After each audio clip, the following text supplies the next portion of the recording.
To Batyr Akhmedov. Now let's meet the man who will be standing across the ring from him on Saturday, live on pay-per-view at Staples Center here in Los Angeles. His record 24-0, 16 wins coming by way of knockout. He is a top 140-pound contender. He's gotten 8 straight victories by knockout, and that isn't easy. As you move up in competition, we've talked about this many times in the past, but it becomes harder to score a stoppage or a knockout victory. This young man has been able, as his competition has gotten better, he has gotten better when it comes to his finishing. He's finishing his opponents. That's a very difficult task. Representing San Antonio, Texas, most recently having earned a victory over Juan Jose Velasco in just 2 rounds back in May. You could tell that he doesn't get paid by the round because he likes to bring an abrupt finish to his fights. Ladies and gentlemen, please welcome, in my opinion, one of the fastest rising stars in boxing who looks to make his dream become a reality on Saturday night. Here is Mario Barrios.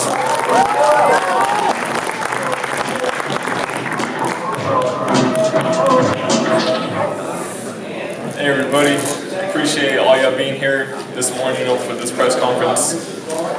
I mean, this is the biggest opportunity of my career. I'm very excited. I'm very ready. At a great training camp in the Bay Area with Virgil Hunter. And I'm ready to go out there and put on a show for everybody. Thank you.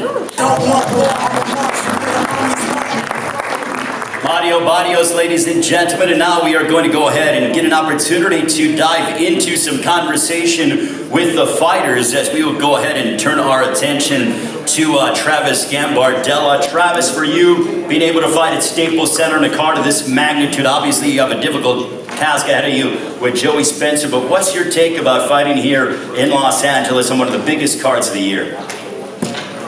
It's a dream. I'm a kid from Revere. I got a call. Not because of who I am, because of what I've done with my career so far, and they like the record, and they look at it like it's a beatable opponent, and it's great for him, it's a good look for him, but this is the biggest moment of my life. This is everything I worked for the last 15 years. 30 years old, I put everything from sleepless nights in a vehicle to sleepless nights on the floor to empty stomachs to anything I could possibly fathom in a day for this. I'm thankful. I'm very thankful to be here. I thank every one of you for being here right now, listening to me, and I'm thanking every single one that tunes in to watch it. It's been a long time making. Thank you very much, Travis Gambardella. Let's go over to my right and Joey Spencer. Joey, 19 years of age, 8-0, 6 wins coming by way of knockout. You've been on television several times. With the way your exposure, your fighting style, do you feel like expectations have been raised? And instead of that, of having the typical expectations of a normal prospect, because you have been on television so much, you have a lot of exposure, you're charismatic, and you have a fan-friendly style. Yeah, I definitely think maybe expectations are a little bit higher for me, being that I've had so much exposure at a young age, but I like it because I'm just going to be ready for, the pressure in the future faster than other people are going to be, So I've had a, fast-moving career so far, and I'm happy with it. Where do you see yourself in a year's time? So as we talk to you in 2020, end of September 2020, where does Joey Spencer see himself in a perfect world? In a perfect world, I think that I'll be becoming a top contender by that time, and hopefully being talked about with the champions at least close to 2021. That's what I want. That's my dream. So, Joey, thank you so much. Good luck on Saturday night. We will turn our attention now to my left to Jerry Thomas, 14-1-1, 8 wins coming by way of knockout. Now fighting out of Miami. Jerry, you talked about fighting Robert Guerrero. This man has been a prize fighter for a very long time. Tell us about your ability to differentiate the fact that, hey, Robert Guerrero has been and carved out what a career, but the fact of going out and actually having to fight a guy who I assume you've looked up to or you've admired watching from afar on Saturday night. Yeah, it's surreal for sure. It's going to be a good fight. He's a warrior, and I don't think you can take that from him. But he's his career is, I think, coming to an end, and I got an opportunity here that I didn't ever expect to have. I was 2 weeks prior to getting this call. I was planning a retirement fight in December. I didn't feel like my career would ever be here. And same thing, I got a good record, small hometown fights, and it got me here, but now's my opportunity to put on a show, so, you know, it's gonna be a good one. Well, thank you very much, Jerry, and for you, Robert. You know, we've heard a saying in boxing that it's harder to wake up in the morning, and I don't know, you know, how you sleep, whatever the case may be, where you're sleeping in silk sheets and you're living the good life. You fought Floyd Mayweather. You've made a good amount of money in your career. You have done very well for yourself, deservedly so. But where does the motivation come from to continue to fight and also be a part of cards of this magnitude? Your name's been on the marquee many, many times over and over again, but where does that motivation come from? Well, for one, Ray, I don't sleep in silk sheets. I don't even use a sheet. My wife does that. But, you know, just the love of the sport. You know, when you're a junkyard dog, you're a junkyard dog. It's what you do, man. You want to go out and fight. You want to make it happen. And, man, I've been feeling great. And I can't wait to get out there and make it happen. You know, I've had a 6-week camp in Vegas. And, you know, the past 5 years, I wasn't even going to camp. I was staying home, marinating and just chilling and, you know, not taking advantage of the opportunity when it would present itself, you know. So, you know, when you're at that top level and that world championship level, like all these guys know up here, you can't leave no stone unturned, and I was leaving a few of them unturned. And man, it's time to go out there and take care of business on Saturday. If you take care of business against Jerry Thomas on Saturday night according to plan, what do you want next? If you could have your way, what does Robert Guerrero want next after this fight?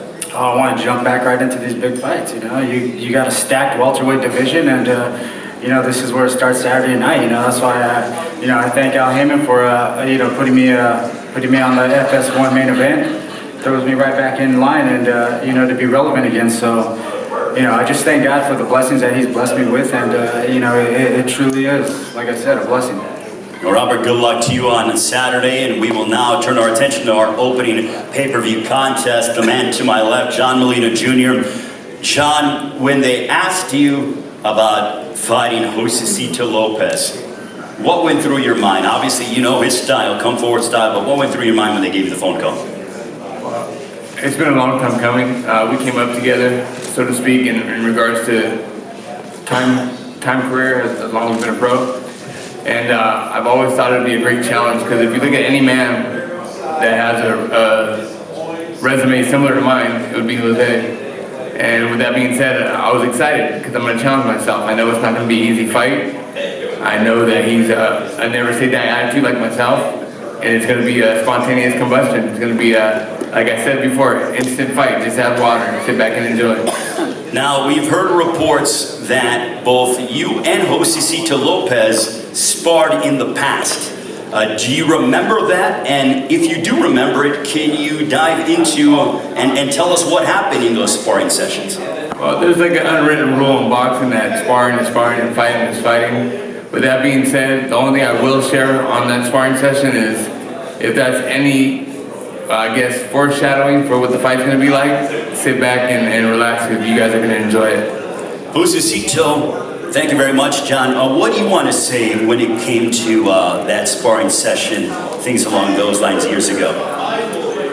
Nothing other than it was a sparring match.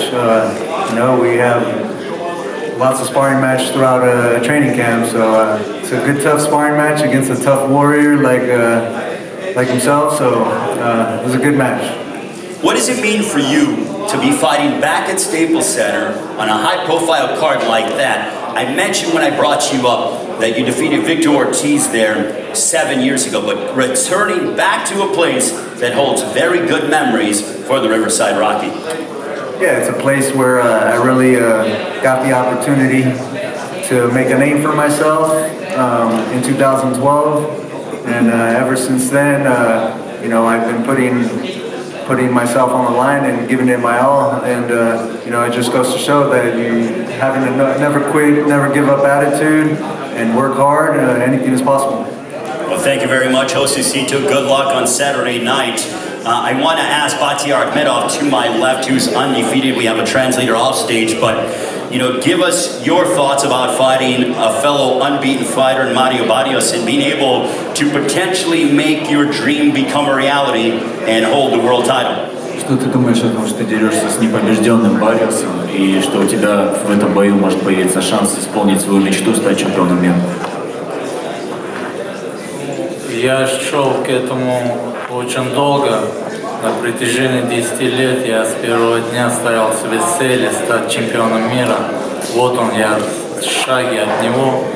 Я отлично подготовился и думаю, что 28 числа я заберу свой пояс домой.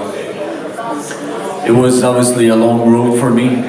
Since day one in boxing, I wanted to fight for the world title, and here I'm step away from this title fight. And I believe in myself. I believe that on 28th, I'm going to bring the belt home.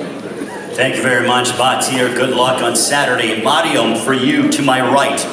Now having the opportunity, we're just 2 days away, and then on Saturday night, they could potentially say, and the new. What would that moment mean for you? That moment would mean everything. I mean, my road, is 6 years in the making. I've been very patient, but I mean, the opportunity is finally here. They're trying to put him, on the fast track to a world title, but I mean, that might have been their biggest mistake. We saw you fight at a lower weight class, but here at 140, and we've been a part of and seen you fight on Premier Boxing Champions telecast for years and years and years. But now, fighting at 140, how good do you feel? Because you look like you've kicked it up 2 or 3 levels. I mean, you seem to be hitting on all strikes, wiping out your opponents.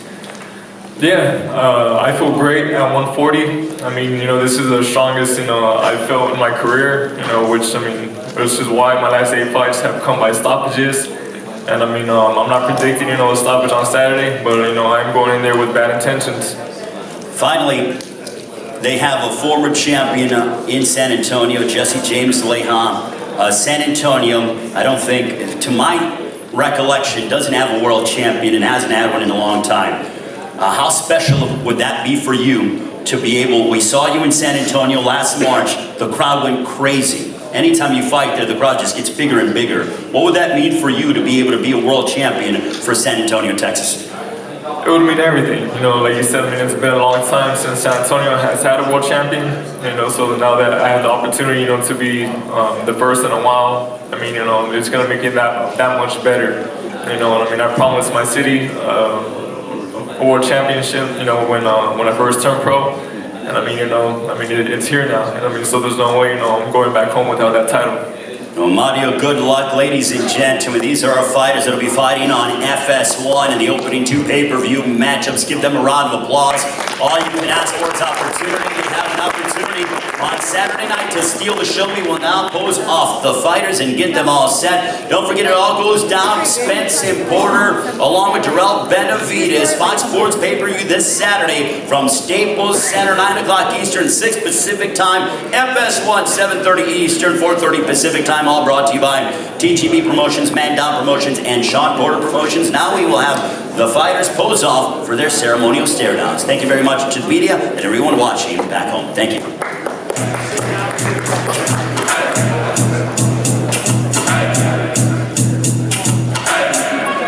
We gon' slide, yeah, we gon' chill.